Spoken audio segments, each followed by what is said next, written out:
Bonjour et bienvenue à cette dernière présentation du LINE pour l'année universitaire 2025-2026.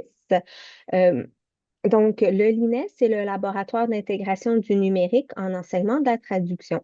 C'est un groupe de recherche qui a été mis sur pied à l'initiative de l'Association canadienne des écoles de traduction. Son objectif, c'est d'encourager la recherche en français orientée vers les innovations technologiques et pédagogiques qui touchent la formation en traduction à l'ère du numérique. Pour ceux qui ne le savaient pas, l'équipe du LINE est composée de Valérie Florentin, Éric Poirier qui est présent aujourd'hui, René Desjardins et Émilie Gobin-Roberge, en plus de moi-même. Comme toujours, on vous rappelle l'aide inestimable de Madame Zélie Guével, qui assiste à quasiment toutes nos présentations. Merci beaucoup, Zélie, pour ton soutien depuis les tout débuts. On remercie l'aide financière de l'Université Laval, de l'UQTR, de l'Université de Saint-Boniface, du Collège Glendon et du CRSH. Je vous rappelle que le LINES est aussi un blog, donc allez faire un tour. On accepte les soumissions d'articles en continu et on offre une bourse et un accompagnement pour les personnes étudiantes qui souhaitent soumettre un article. Donc, passez le mot. Nos conférences sont aussi disponibles en rediffusion sur notre site Web. La conférence de ce matin, elle s'intitule Au-delà des outils, repenser l'enseignement des technologies de la traduction à l'ère de l'intelligence artificielle. Elle est prononcée par Caroline Gono-Tonga. Et puis là, bien, je m'excuse parce que je n'ai pas eu le temps de te demander, Caroline, de me rappeler exactement comment tu prononces ton nom de famille. Donc, tu me corrigeras au besoin. Caroline détient un doctorat en linguistique, profil traductologie de l'Université Laval sous la direction de Zélie Guével. Elle est chargée de cours en traductologie et en technologie de la traduction à l'Université Laval et à l'Université du Massachusetts. Ses recherches s'inscrivent à l'intersection des technologies de la traduction, de la didactique et de l'éthique, avec un intérêt particulier pour les biais, la normativité et la responsabilité traductive à l'ère de l'intelligence artificielle. Donc, Caroline, la parole est à toi. Merci et je m'excuse encore pour ce retard. À la dernière minute, mon ordinateur a décidé de planter et du coup, le volume ne sortait plus. Merci pour votre présence déjà. Vous allez peut-être remarquer que ma voix a décidé de prendre aussi congé aujourd'hui, mais ne vous inquiétez pas, la présentation, elle est là. Et sur ce, je vais partager mon écran. J'ai envoyé la demande de partage. J'ai accepté. Euh,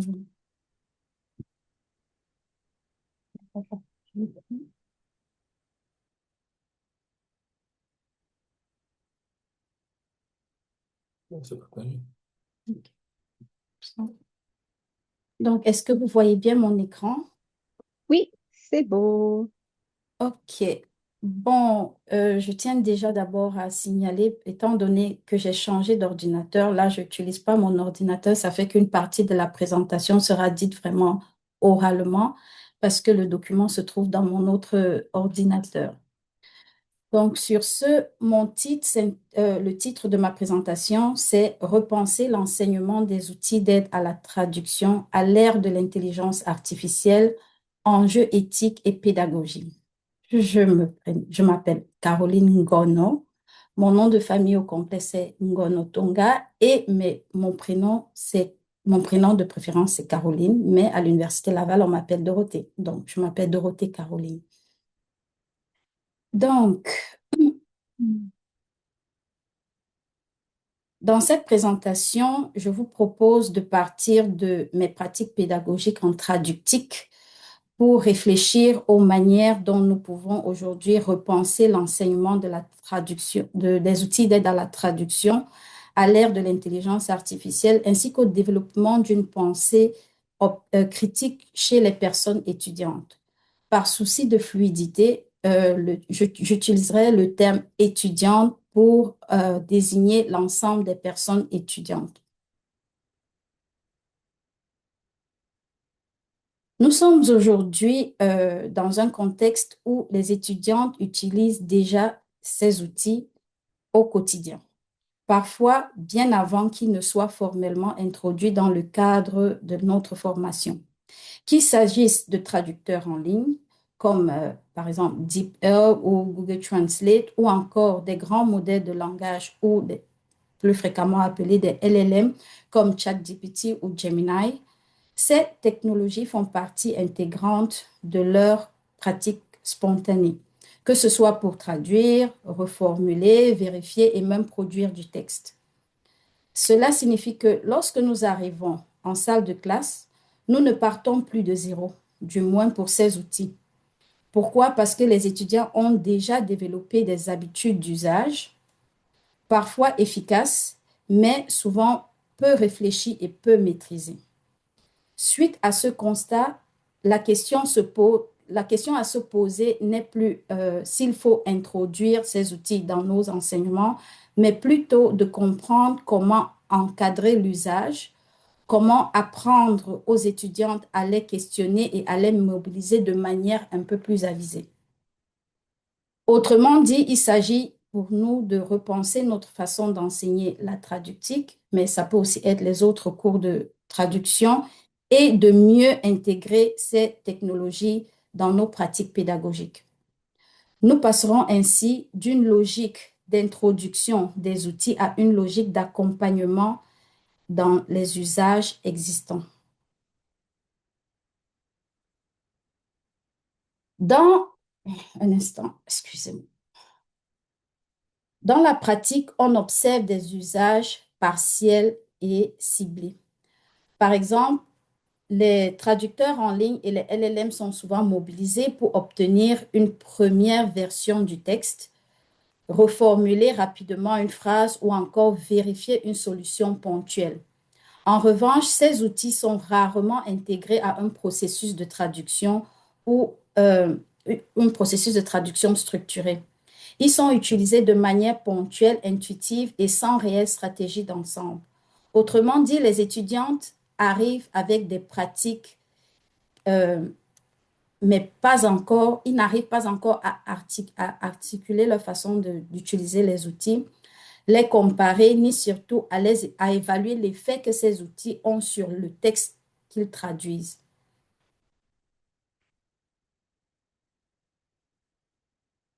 Un instant, parfait. Donc, Caroline, j'en profite pour te dire qu'il y a comme un pop-up dans le coin de l'écran. qu'est-ce qu'il dit parce que je ne le vois pas? Sign in to Chrome and a new profile. Donc, peut-être d'aller cliquer sur No Thanks. Ok, un Si instant, c'est possible. je vais aller sur Zoom. Peut-être c'est sur Zoom. Je ne le vois pas, le pop-up.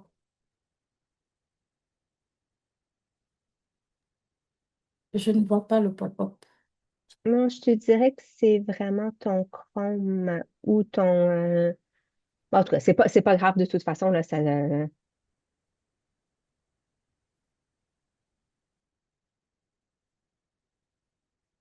Euh,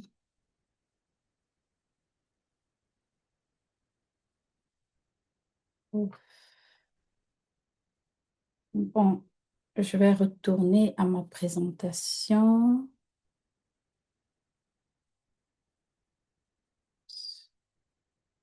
Et là, je suis perdue dans ma présentation.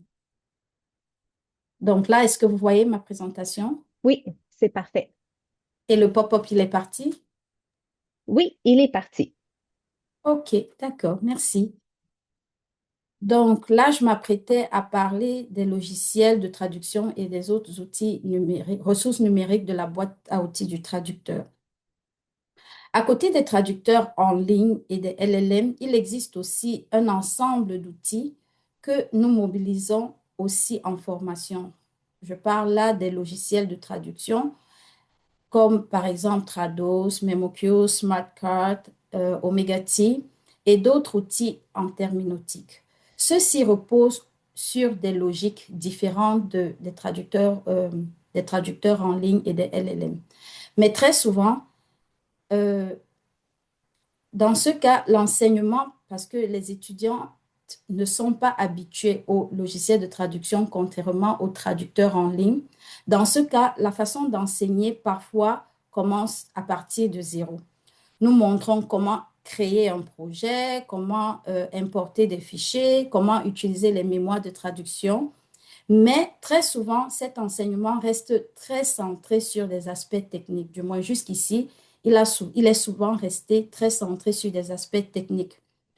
Comment paramétrer aussi, comment utiliser les fonctionnalités, ça devient vraiment du déjà vu, du très classique. Or, nous oublions que ces outils ne sont pas neutres et peuvent influer sur le travail des étudiantes. Les mémoires de traduction, les bases terminologiques ou encore les segments préexistants qu'ils contiennent peuvent véhiculer des biais, des normes ou des choix déjà orientés.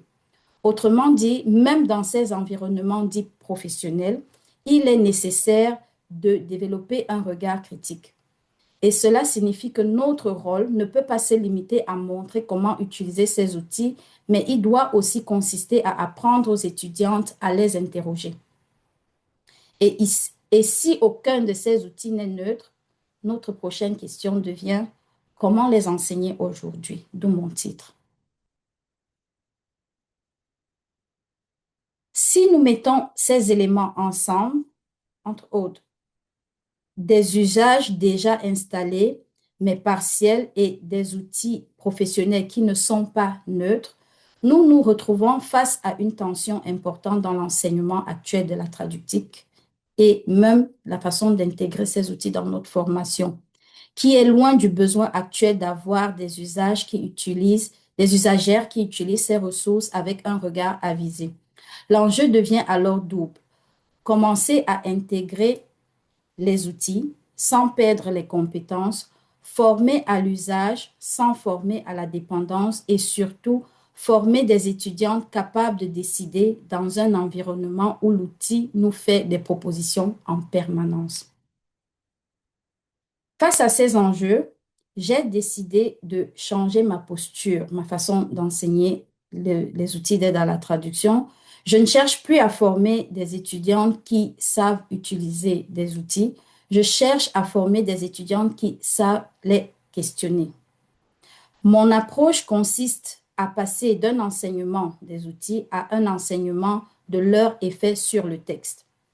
Parce que comprendre un outil, ce n'est pas savoir juste cliquer, c'est aussi comprendre ce qu'il produit et ce qu'il transforme. Les pratiques que je vais vous présenter maintenant s'inscrivent dans un cadre plus large de réflexion sur la compétence traductique. Je m'appuie notamment sur deux modèles comme ceux du groupe PACT et la théorie de Gottfried, qui mettent en évidence le rôle des compétences technologiques, stratégiques et professionnelles dans le processus de traduction. Cela me permet de penser l'usage des outils comme un élément intégré à ces compétences et non comme un simple ajout technique. C'est dans cette logique que j'ai développé certaines pratiques que je vais vous présenter. Généralement, je commence mon cours en prenant la peine de faire la distinction entre certains concepts principaux, comme par exemple les traducteurs en ligne, les LLM, les logiciels d'aide à la traduction, car très souvent, le monde se mêle entre ces différents concepts. On appelle les LLM des traducteurs en ligne. Ils sont des traducteurs en ligne, mais il y a une nuance entre la façon dont opère Google Translate et la façon dont opère, par exemple, Gemini ou ChatGPT.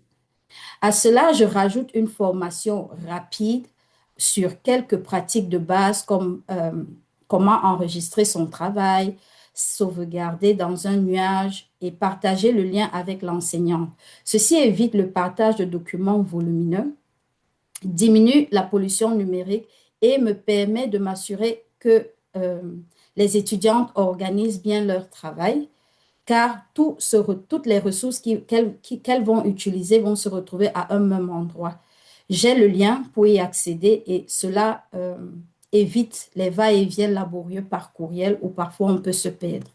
Étant donné que mon cours se passe généralement en ligne et que les devoirs se font à la maison, le seul moyen pour moi de m'assurer que l'étudiant comprend comment paramétrer les différents processus, par exemple, donc le volet technique, est d'avoir un enregistrement visuel de son travail, de comment il passe d'un point A à un point B. Euh, J'ajoute aussi parfois, ça c'est pas tout le temps, mais parfois quelques notions utiles de Word, entre autres la comparaison des versions de texte, qui est une fonctionnalité intéressante lorsque nous recevons une rétroaction du client et pour la mise à jour facile des documents. Après la phase, bon, j'appelle ça la phase de mise en page où on s'entend sur c'est quoi la différence entre un LLM et un traducteur en ligne, euh, euh, comment est-ce qu'on va me faire parvenir les différents devoirs ou les différents projets. J'introduis donc les traducteurs en ligne et les LLM. Un des exercices que nous faisons, c'est la comparaison des sorties produites par chaque outil.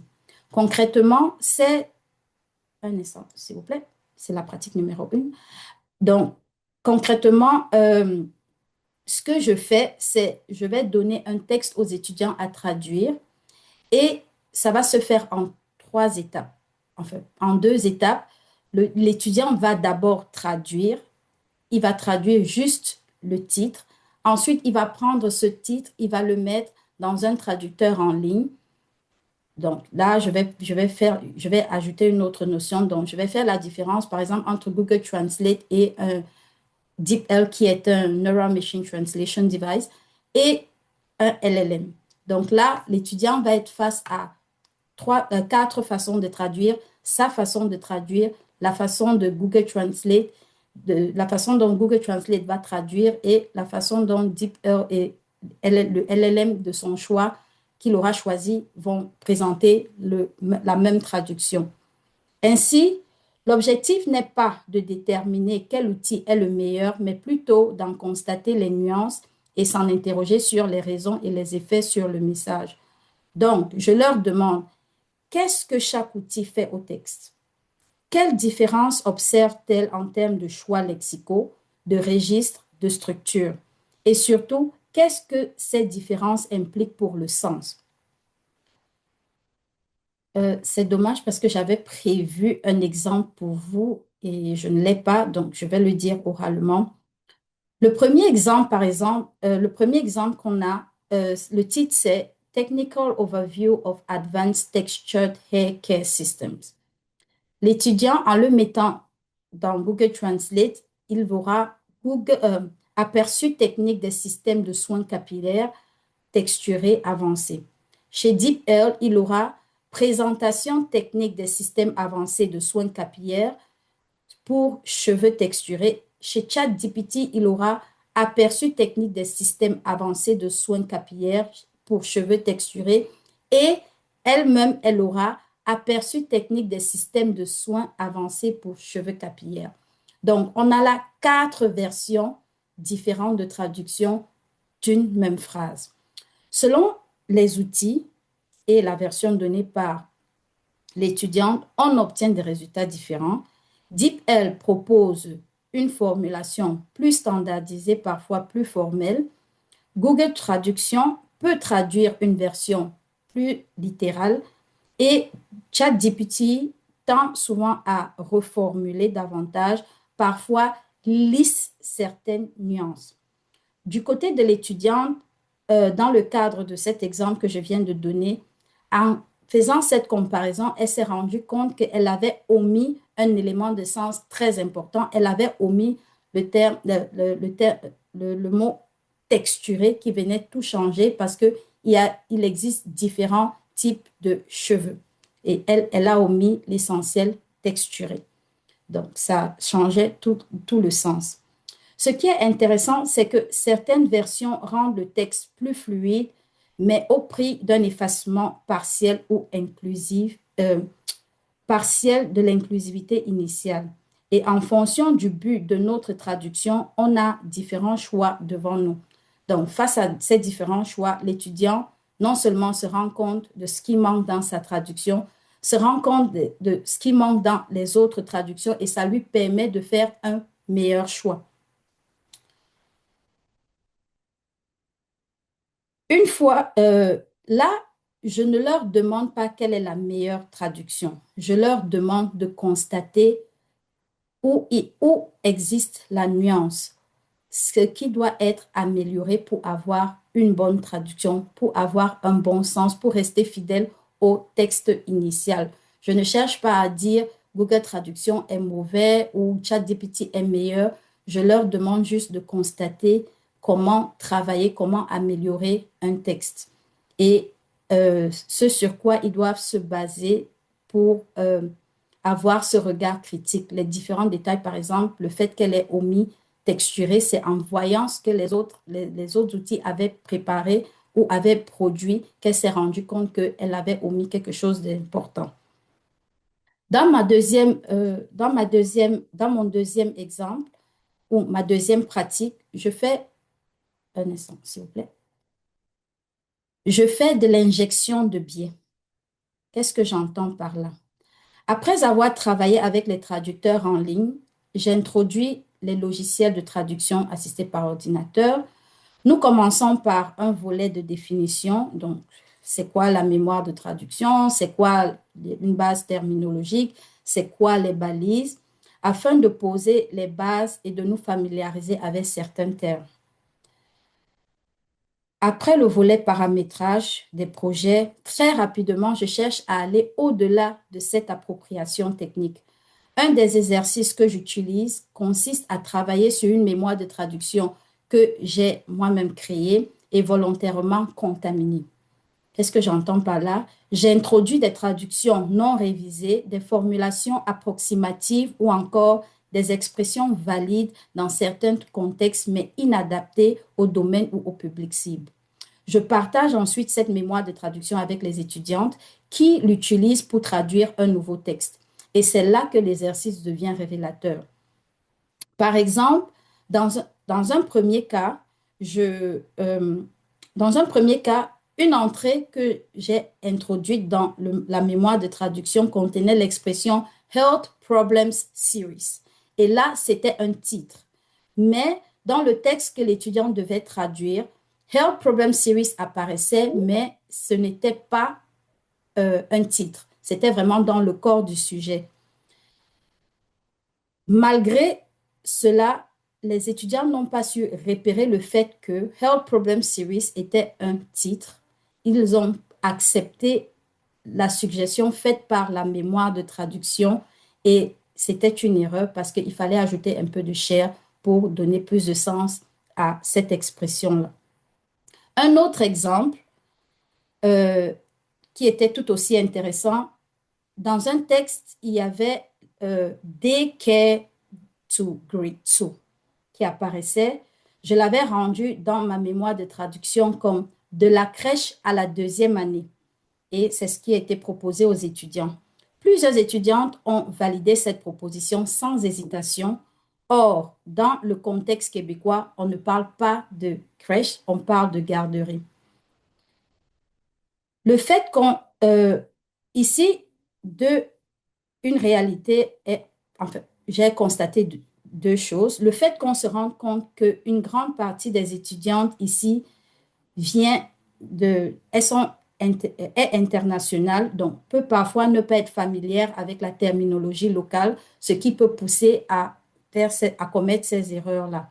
Donc, par réflexe, elles vont valider la solution qui leur semble juste, parce que oui, crèche, ça se dit, juste que ça ne se dit pas au Québec.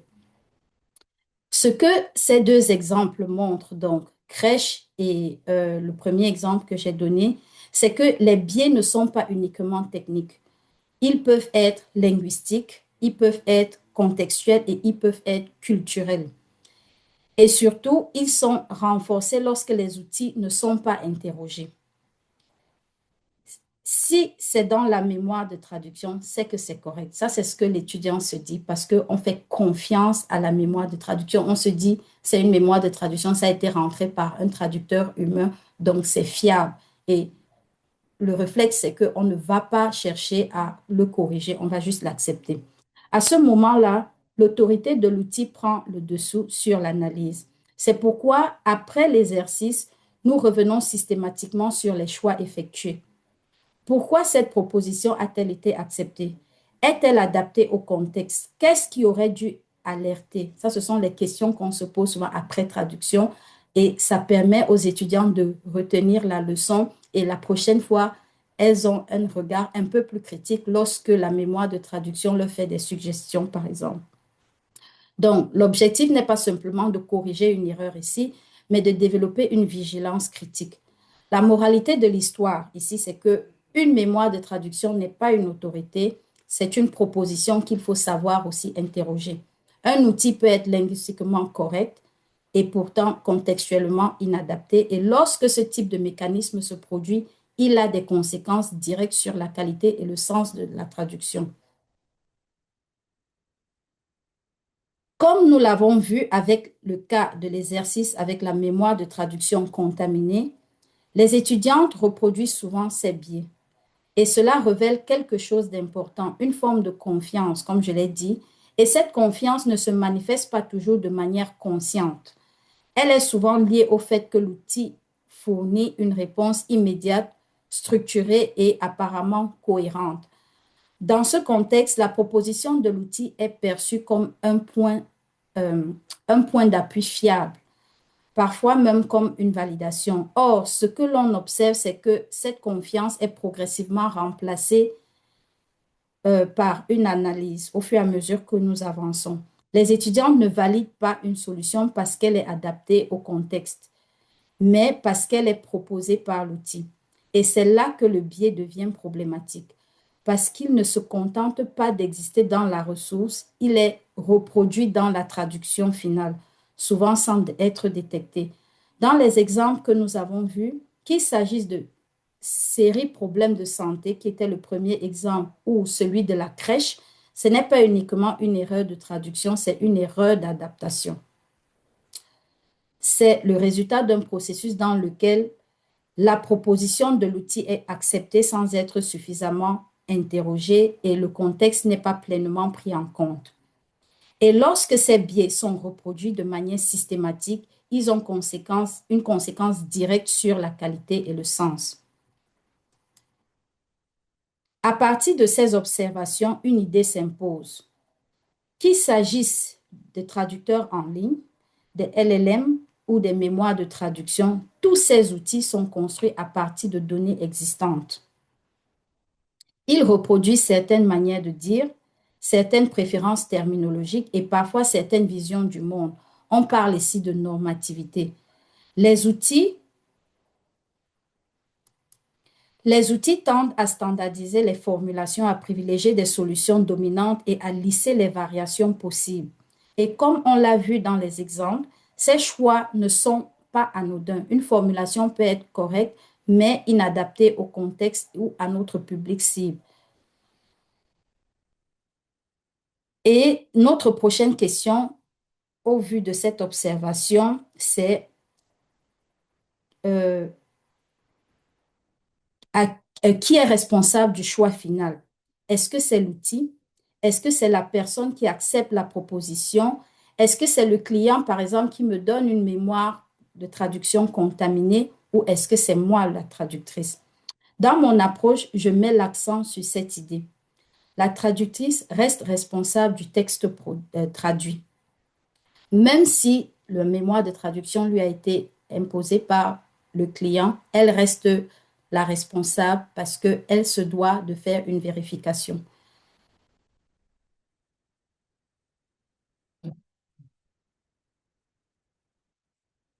Et si le traducteur reste responsable, alors ma prochaine question est souvent comment former les étudiantes à exercer cette responsabilité. Les outils participent à la construction du sens et ne se contentent pas de la restituer. De le restituer, excusez-moi. En proposant certaines formulations plutôt que d'autres, ils orientent les choix traductifs, parfois de manière subtile mais déterminée. Comme on l'a vu, une solution peut être linguistiquement correcte tout en modifiant le registre ou le contexte ou même l'interprétation du texte. Autrement dit, l'outil n'est pas neutre, il influence la manière dont le message est compris et transmis.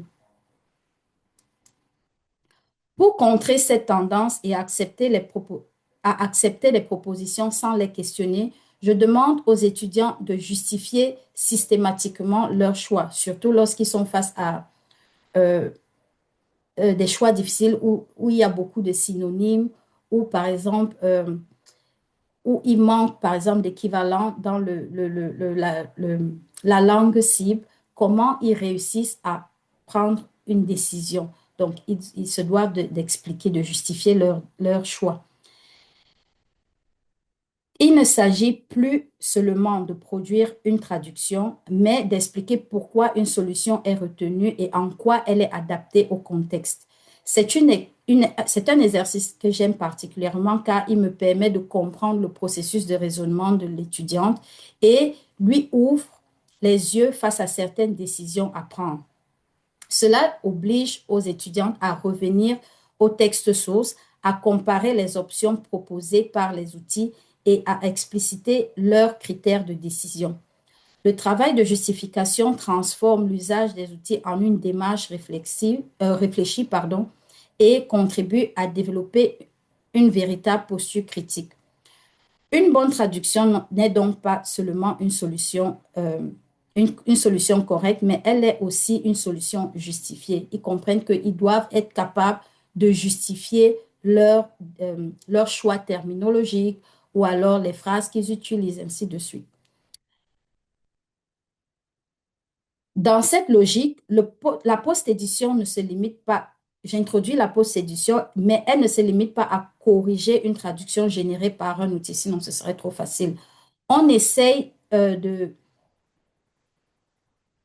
en fait, j'essaie de faire en sorte que les étudiants analysent la proposition initiale et justifient leurs interventions. Par exemple, lorsqu'un outil propose une formulation très fluide, mais trop générale, certains étudiants choisissent de la reformuler pour réintroduire une précision peut-être terminologique adaptée au domaine. C'est vrai que parfois, elles se retrouvent en train d'en faire un peu trop, mais en corrigeant tous ensemble, on arrive à trouver le juste milieu.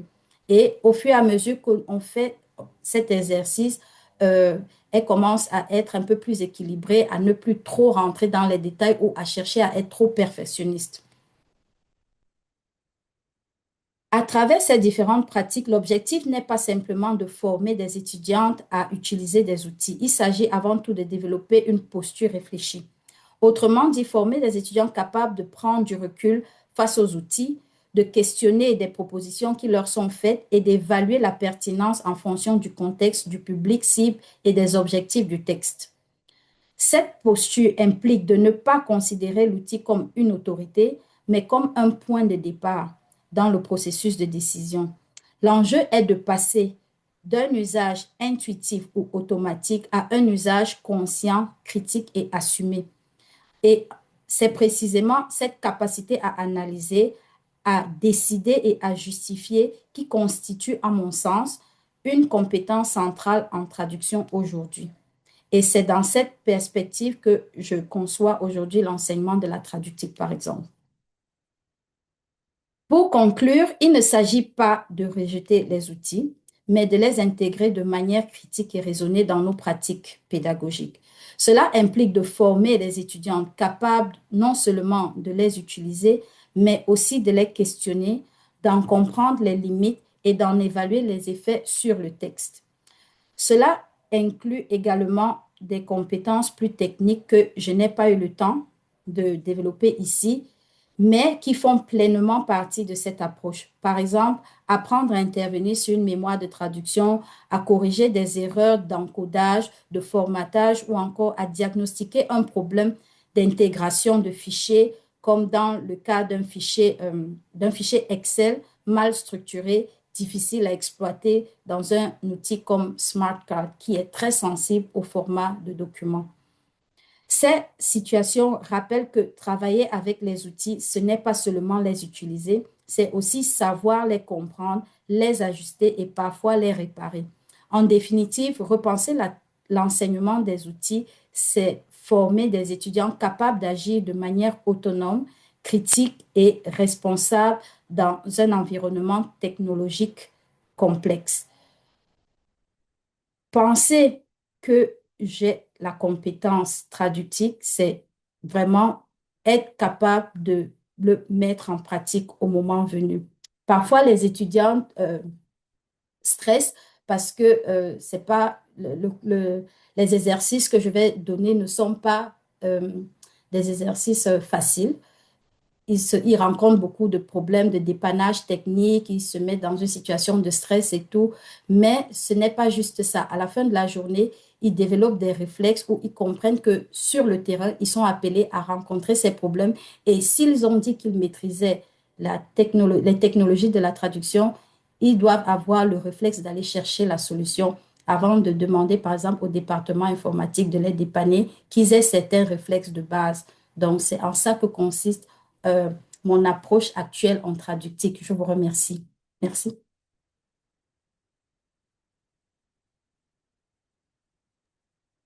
Merci beaucoup, Caroline, pour cette présentation qui était très intéressante.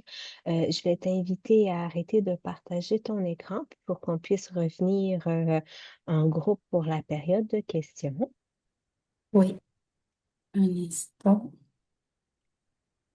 Pas toujours facile d'être sur l'ordinateur de quelqu'un d'autre. OK, OK.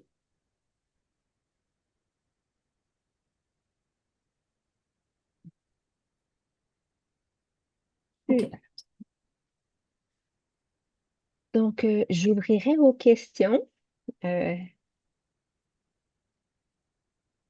Éric? Bonjour, bonjour Caroline, bonjour tout le monde. Ben, Bonjour.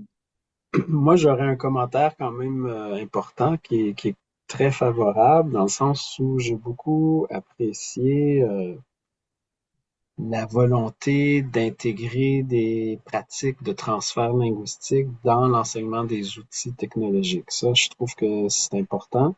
C'est pas tous les enseignants, enfin, peut-être plus récemment, c'est plus le cas, mais c'est davantage le cas peut-être plus récemment, mais à mon sens, quand j'ai été formé aux nouveaux outils, on avait tendance à concentrer la formation, comme vous l'avez dit au début, sur les fonctionnalités de l'outil, sur qu'est-ce que les outils permettent. Mais je trouve ça remarquable que vous ayez abordé l'utilisation des outils en traduction et dans le transfert linguistique avec l'impact, comme vous avez mentionné, des conséquences sur la traduction quand on utilise différents types d'outils.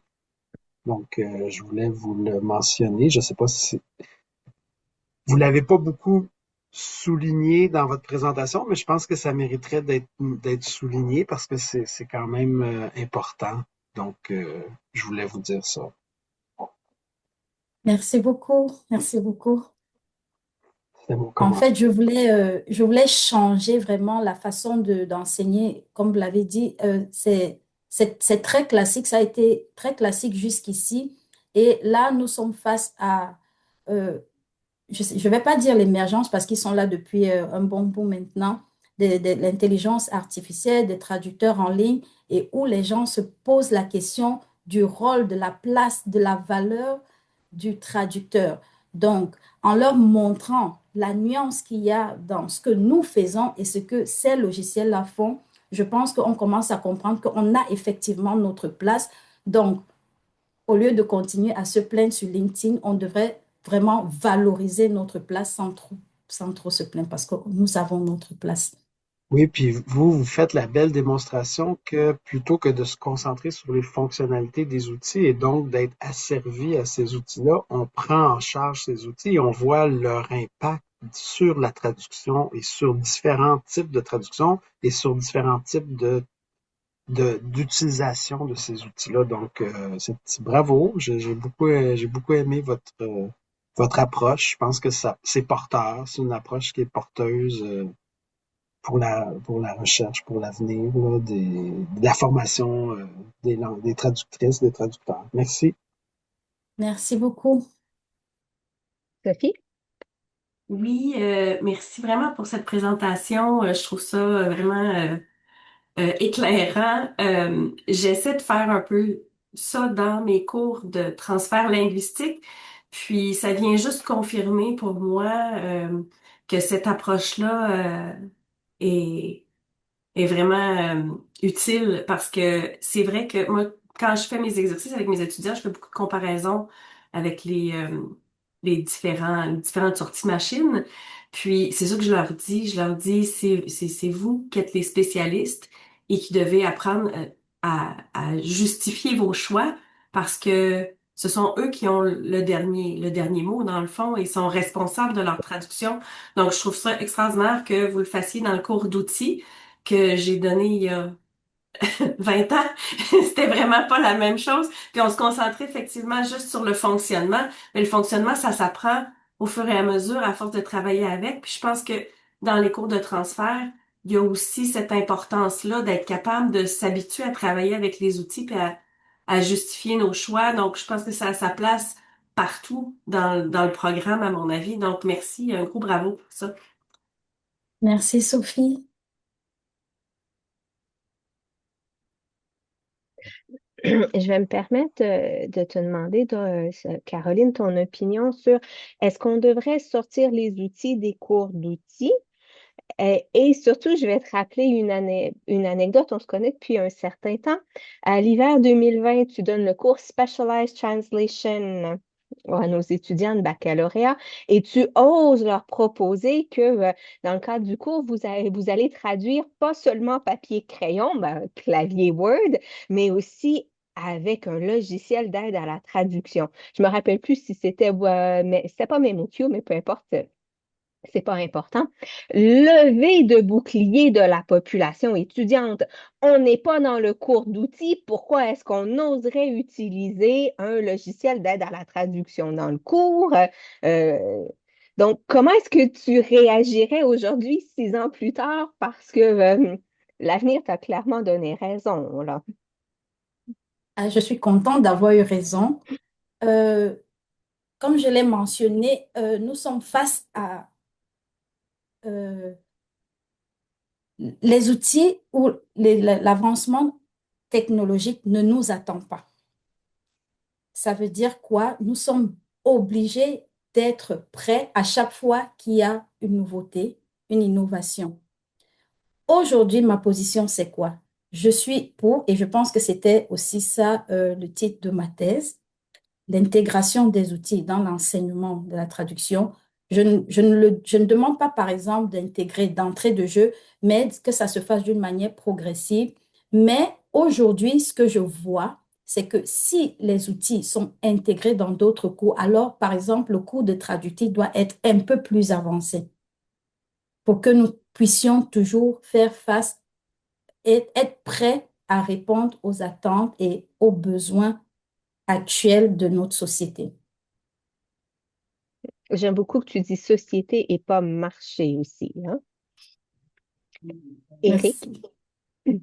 Ah ben, un petit complément d'information. Je serais curieux de savoir comment, ben, vous en avez pas parlé beaucoup, mais quelles sont vos pratiques d'évaluation aussi quand vous évaluez les travaux des étudiants? Parce que là, je comprends que vous les incitez à réfléchir, à adopter un esprit critique, mais il y a aussi la dimension de l'évaluation qui est quand même parfois problématique, qui peut être chronophage ou, tu sais, comment on peut pas nécessairement optimiser, ouais, comment on peut optimiser cet aspect-là qui est quand même important ou qui est pas négligeable là, dans cette intégration-là des outils.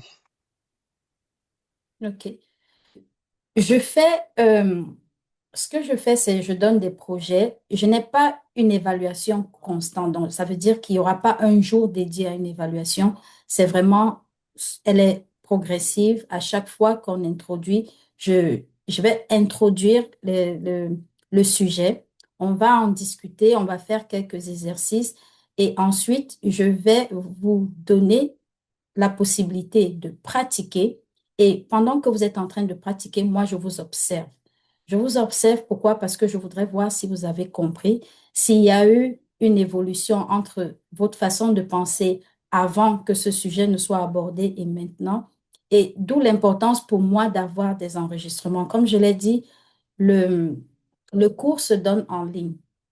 Donc, je ne peux pas me concentrer juste sur votre traduction. Je ne sais pas comment vous avez fait pour obtenir cette traduction-là.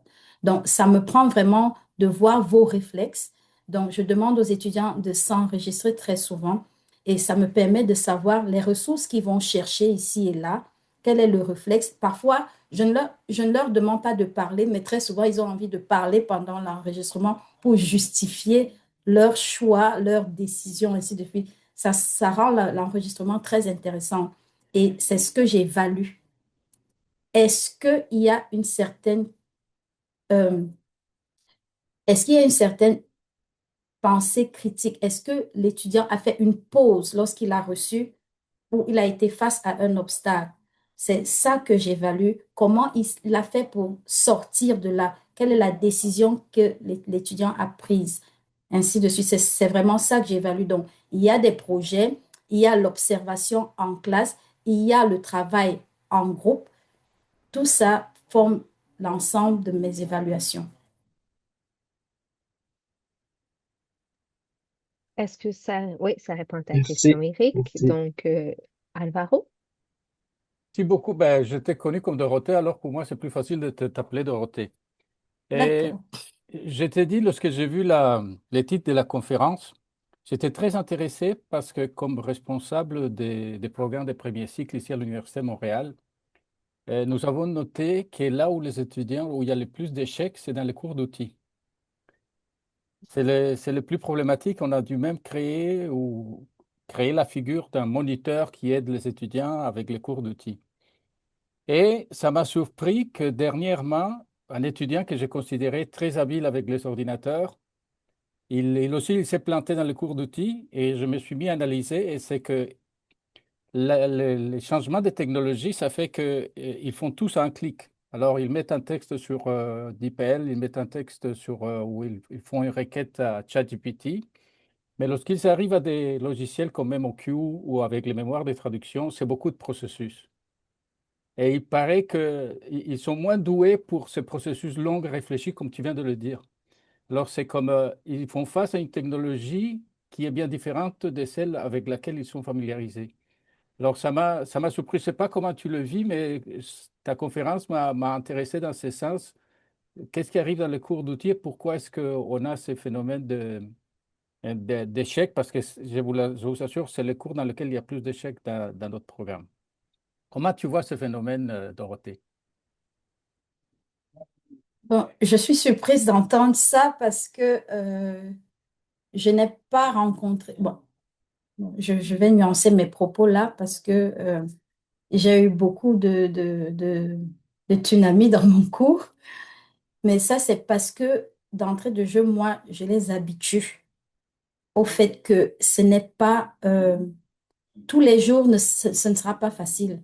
Il y aura des jours où ils seront face à ils devront faire des dépannages techniques. Ça arrive même dans le monde du travail. Donc, comme on dit en anglais, nothing is smooth. Donc, il faut t'habituer, il faut savoir s'adapter. Donc, moi, lorsque j'introduis les logiciels, par exemple, je vais enseigner un premier logiciel, un deuxième logiciel, mais le troisième, c'est eux qui m'enseignent ce troisième logiciel-là. Donc, je les écoute, je les observe, tout le monde partage son écran, je vois comment ils font, paramétrage, ainsi de suite. Et comme j'ai dit, moi, je mets beaucoup de... J'enseigne avec des cas, des problématiques, des problèmes à résoudre. C'est plus facile et ça rend l'étudiant autonome. Il est capable de trouver la solution. Il fait ça une fois, deux fois, la troisième fois, il peut le faire. Au départ, j'avais des étudiants qui se plaignaient beaucoup. Oh, madame, c'est la première fois que je vais couler en cours, c'est difficile. Mais à la fin, ils étaient tous contents parce qu'ils ont développé ces réflexes-là. Donc, je pense que, et c'est important aussi de faire la différence entre, comme je l'ai dit, les traducteurs en ligne qui sont très faciles parce qu'on insère juste le texte et on a tendance à ne même pas trop réfléchir parce que ce que le logiciel, les traducteurs nous proposent ont l'impression d'être valide. Mais lorsqu'on analyse une deuxième fois, on commence à avoir des problèmes. On commence à avoir des zones à réparer. Avec le logiciel de traduction, il y a la base terminologique qui nous propose des choses, il y a la mémoire de traduction qui nous propose des choses. À la fin, si on ne fait pas attention, il y a même l'étape révision qui nous propose des choses. Il nous dit, ça, il y a à corriger, il y a un segment à corriger, il y a ça. Donc, à chaque étape, on est appelé à faire une sorte de révision. Donc, ça fait en sorte que l'étudiant, qui le veut ou pas, ou qu'elle le veut ou pas, elle est appelée à avoir une analyse un peu plus réfléchie des outils qu'elle est en train d'utiliser.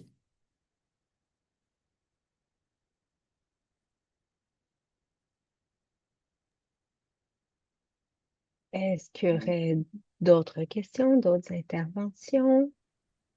Ben, moi, j'aurais une dernière intervention, un encouragement à Caroline pour écrire un article qui indiquerait comment on intègre les outils d'aide à la traduction dans un cours de transfert linguistique. Ce serait un article super intéressant. Puis, bon, en tout cas, je lance l'idée comme ça, si jamais ça devient de D'accord. l'ordre du possible. Puis, Merci. par C'est la bande, beaucoup. ben, Eric vient de se proposer pour le lire, cet article-là, au besoin, hein? Indirectement, oui. Puis avec plaisir, en fait. Mhm. Oui. Merci. Merci, je le ferai. Mhm. Donc, je mets mon chapeau d'enseignante, je vais compter à rebours à partir de 10 et s'il n'y a plus d'autres questions, on va se souhaiter un beau printemps et un bel été. Le Linet sera de retour cet automne avec d'autres conférences. Euh, donc, restez à l'affût. Je vous rappelle que l'on cherche à se constituer notre propre liste d'envoi. Donc, si ça vous intéresse, vous avez juste à m'écrire. Je mettrai mon adresse courriel dans le chat. À la prochaine. Merci, au revoir. Merci de m'avoir écouté.